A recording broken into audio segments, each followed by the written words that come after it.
ताज्या बातम्या पाहण्यासाठी महासंग्राम मराठी न्यूज चॅनलला सबस्क्राइब करा आणि अपडेट रहा।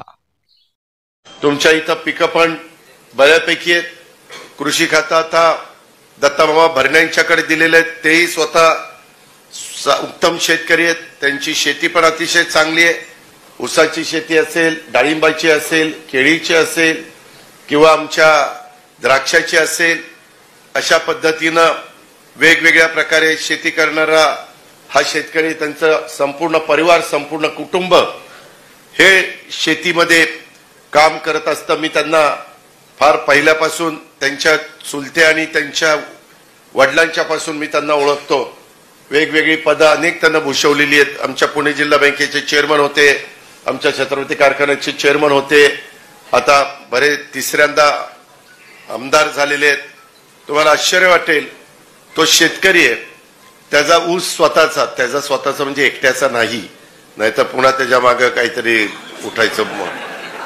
त्याचा भरणे परिवाराचा मोठा परिवार आहे, त्यांचा ऊस 16,000 टन जातो। 16,000 टन। त्यांची द्राक्षाची बाग 45 ते 50 एकर आहे, डाळिंबाची बाग 45 ते 50 एकर आहे। 8 देशामध्ये त्यांची द्राक्ष एक्सपोर्ट होतात।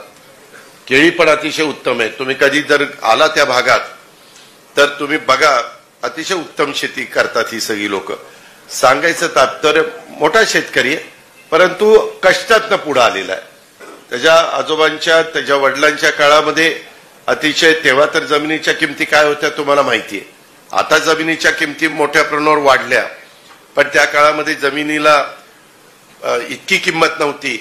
पण लांबनं पाणी कुठनं उजनीवरून आणलं, कुठून वेगवेगळ्या भागातनं विहिरी पाडल्या, बोर पाडले आणि प्रत्येक पाण्याच्या थेंबाचा वापर हा व्यवस्थितपणे केला, ठिबकचा वापर केला। अशा पद्धतीनं हा आडाचा शेतकरी आहे आणि त्याच्याकडे सध्या ती जबाबदारी आपण दिलेली आहे।